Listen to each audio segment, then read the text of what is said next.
Shalom. First off, I want to give all praise, glory, and honor to Yahweh, Ba'ashem, Yahweh Shai, Ba'ashem, Rakakudash. Double honors to the apostles and the elders of Great Millstone. Salutations to the hopeful elect that are scattered throughout the four corners of the earth. And to all my brothers out here preaching this truth to you, I say, Shalom. This is a Montazar from the Chicago camp, coming back at you again with another lesson entitled Mankato 38, Israelites of the Northern Kingdom. So, I've been wanting to do this lesson for a little while now, and the Lord bless where I can go ahead and do it. Um, in my training and travels, all right, I've been back and forth through Mankato and St. Paul and Valley Park and all of these places in Minnesota. And I've had my share of run ins with these people. Okay, and when I say these people, I'm talking about these proud Edomites, right? Because there's a spirit, in these areas, right? So I said when I found out about the Mankato 38, I've been in this little wretched little town quite a few times. So I said I'll go ahead and do a lesson about it. Okay, so the Mankato 38, all right. So if you're not familiar or don't understand, all right, the so-called American Indians are Israelites. Okay, when you go into the book of the Second Ezra, the 13th chapter, it talks about the Assyrian captivity. All right, and it talks about how the Israelites were brought.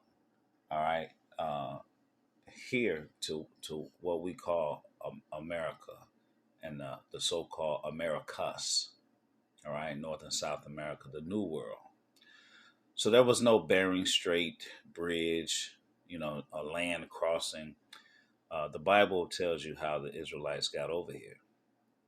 And these same so called uh, North American Indians, you have different earthworks, right?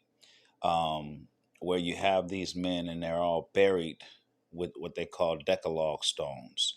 All right. And that Decalogue stone goes into the Ten Commandments. So they're all buried with 10 commandments. Okay. And this is the Back Creek Stone and New Work Stone. And you got the Las Lunas Stone in New Mexico. All right. All of these are um, remnants, okay, springing up out of the earth. All right. And these are Israelites, okay, which they call the so called North American Indians. So you got Gad and Reuben. Okay. So that's who these so-called um, North American Indians are. They're Israelites, and that's why you see uh, the hatred that was done to them. And you got Esau come over here and taking their land, okay, taking their land, and then basically moving them off into a corner. They can't hunt, they can't farm, and that's what this war was sprung out of. Because Esau never keeps any of his promises. All right. So Esau wants the land. He wants the land, so he goes into these treaties with these people on the land, right? And then he breaks the treaties. All right. And so these people were basically starving to death. So the only thing they could do is what? Go to war and try to exterminate, this virus. Okay. All right, so let me just read a little bit of this, and then we're going to look at a short. It says the Dakota War of 1862, also known as the Sioux Uprising, the Dakota Uprising, the Sioux Outbreak of 1862, the Dakota Conflict, or Little Crow's War, was an armed conflict between the United States and several eastern bands of Dakota, collectively known as Santee Sioux. It began on August 18, 1862, when the Dakota, who were facing starvation and displacement, attacked white settlers at the Lower Sioux Agency along the Minnesota River Valley in southwest Minnesota. The war lasted for 5 weeks and resulted in the deaths of hundreds of settlers and the displacement of thousands more. In the aftermath, the Dakota people were exiled from their homelands and forcibly sent to reservations in the Dakotas and Nebraska, and the state of Minnesota confiscated and sold all their remaining land in the state. The war also ended with the largest mass execution in the United States history with the hanging of 38 Dakota men. All right. So you can find this history in the Dakota War of 1862. All right. It says part of the Sioux Wars and the American Civil War. All right. Because the Civil War was just kicking off. All right. So this is a letter. Okay. This was a letter that Little Crow, all right, who was the leader, explained why they went to war. It says the effect of Myrick's statement on Little Crow and his band was clear. However, a letter to General Sibley, Little Crow, said it was a major reason for commencing war. Dear sir, for what reason we have commenced this war, I will tell you. It is on account of my Major Galbraith. We made a treaty with the government, a big for what little we do get, and then can't get it till our children was dying with hunger. It is with the traders that commence.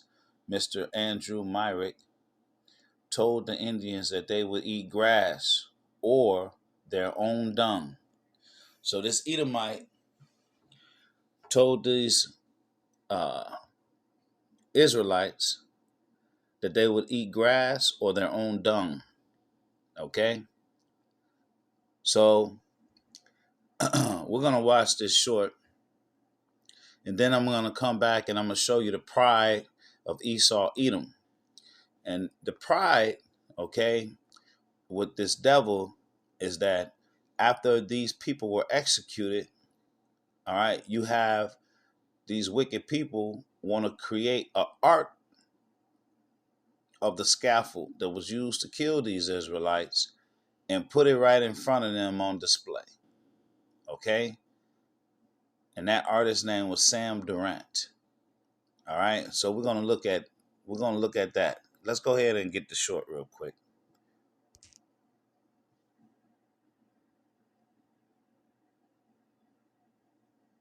Then we're going to come back and look at this fucking idiot.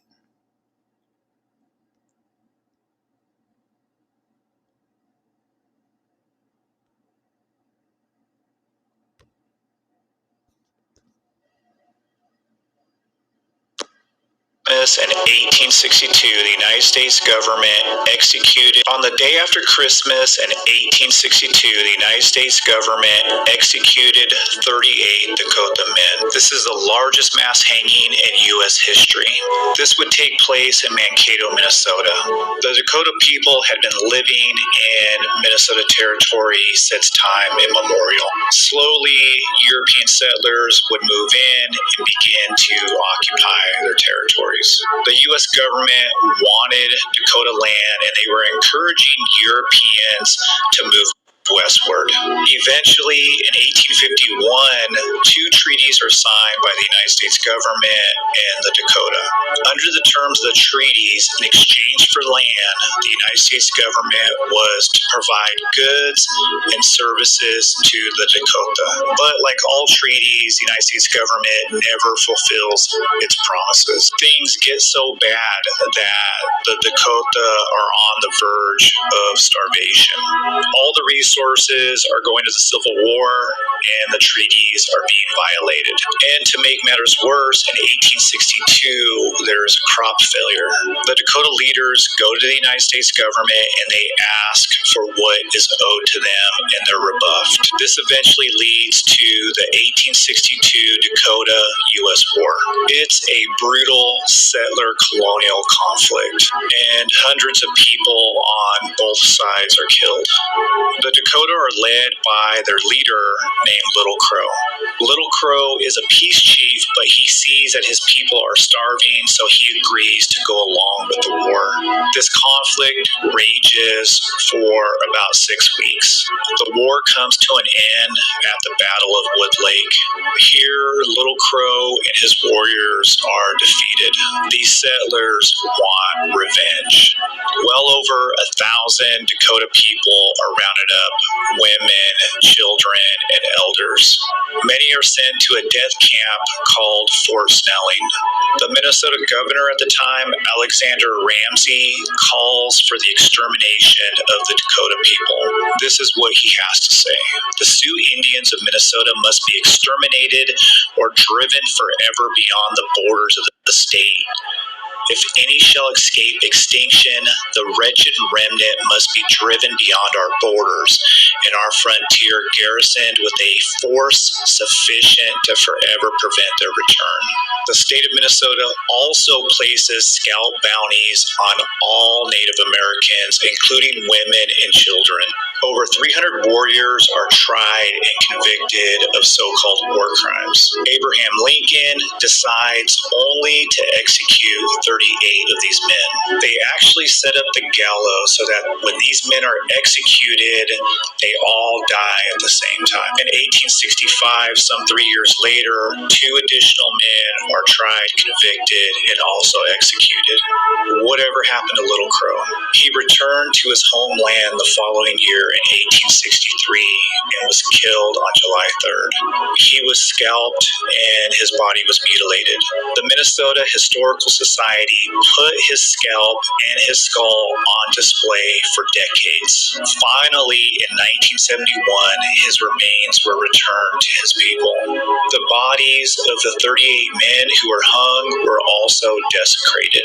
These warriors had their bodies buried in a shallow grave, and later their bodies were dug up and used in medical experiments. Even the famous Dr. William Mayo, the founder of the Mayo Clinic, dug up one of the warriors, filleted its body, boiled down its skull, and used it as a teaching tool for years. The violence doesn't stop there. For months after the war, there's reprisals against the Dakota people. They're mostly driven out of the state of Minnesota. This story is settler colonialism at its worst. Feel free to share your thoughts in the comment section. On the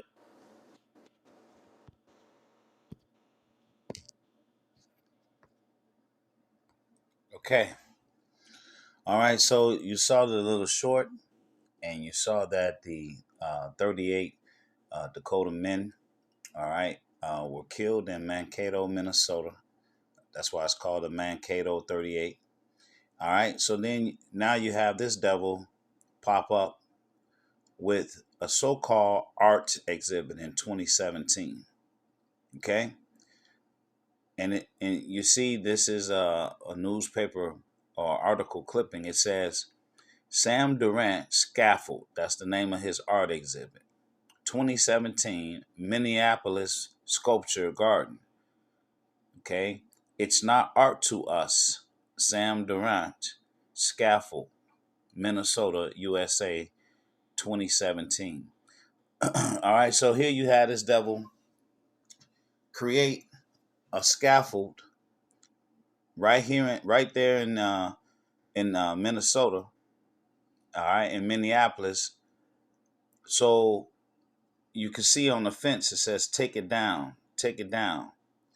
You see, this devil wants to traumatize you and call it art. He wants to continue to remind you, right? He did the same thing to Judah, all right, with all of his slavery movies. Every other year there was a slavery movie coming out for many consecutive years, right? Every other year it was some kind of new slavery movie. But guess what? When the men of the Lord got on the street corners and this message started coming out and the dots started being connected, who Esau Edom really is, and that the so-called white man is Esau Edom of the Bible, they slowed up on them fucking slavery movies. Yeah. Yeah, they slowed up on them. All right, here's another photo.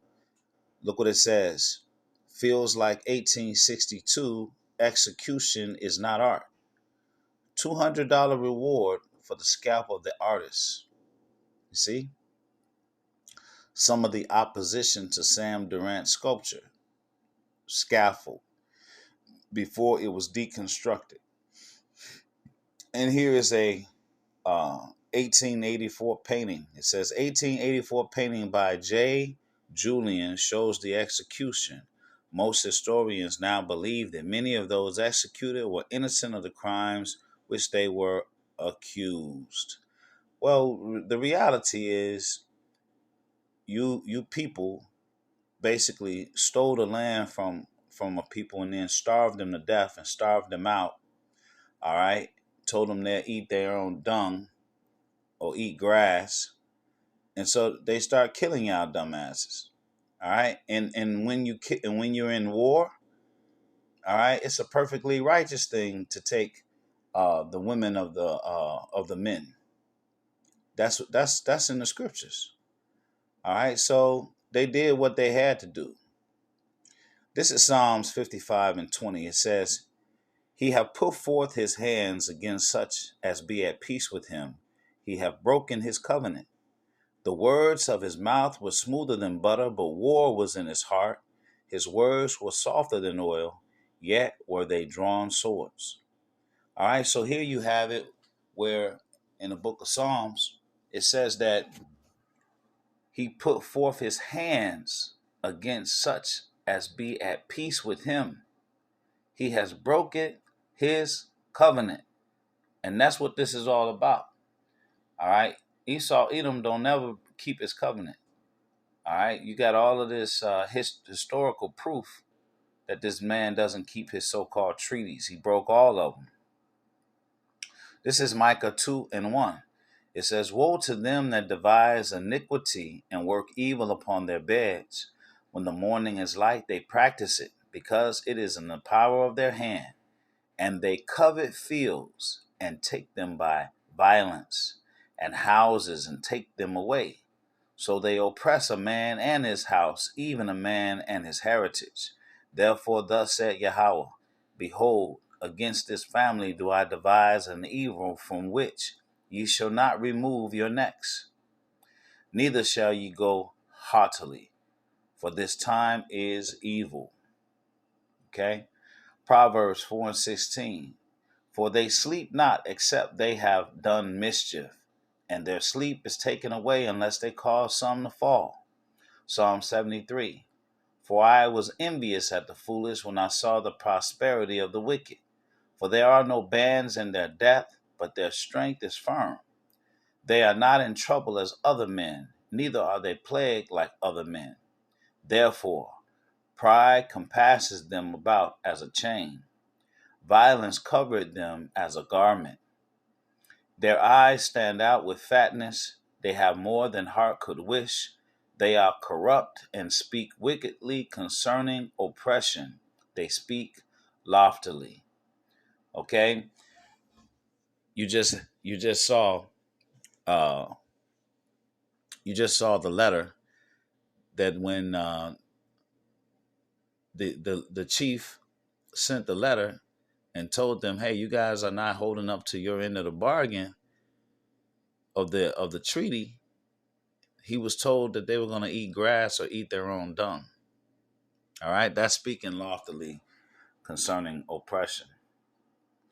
This is Sirach 12 and 10. It says, "Never trust thine enemy, for as iron rusted, so is his wickedness. Though he humble himself and go crouching, yet take good heed and beware of him. And thou shalt be unto him as if thou hast wiped a looking glass. And thou shalt know that his rust have not been altogether wiped away. Set him not by thee, lest when he have overthrown thee, he stand up in thy place.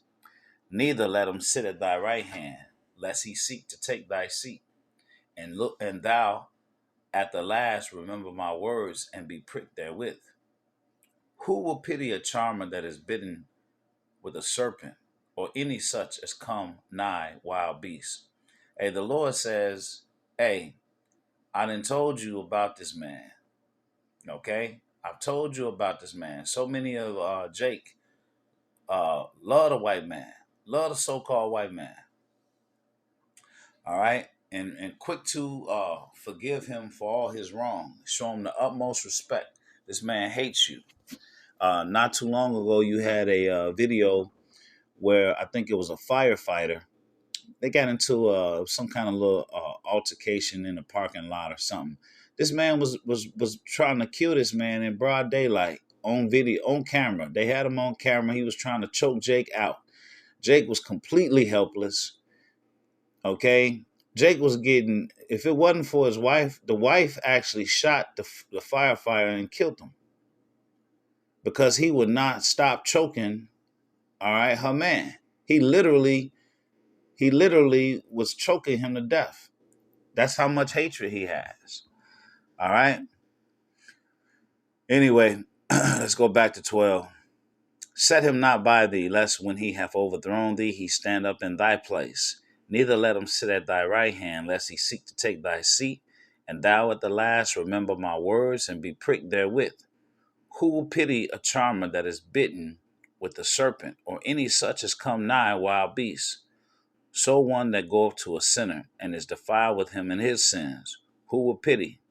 For a while he will abide with thee, but if thou begin to fall, he will not tarry.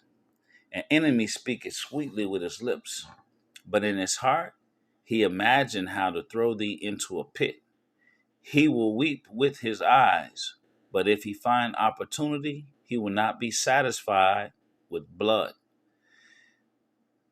If adversity come upon thee, thou shalt find him there first. And though he pretend to help thee, yet shall he undermine thee. See, you can't trust him. He will shake his head and clap his hands and whisper much and change his countenance. All of that, it just means you don't believe none of that shit you seeing. The bottom line is the Lord says, never trust thy enemy, and never means never. I pray that this lesson has been edifying. Until the next one, Shalom.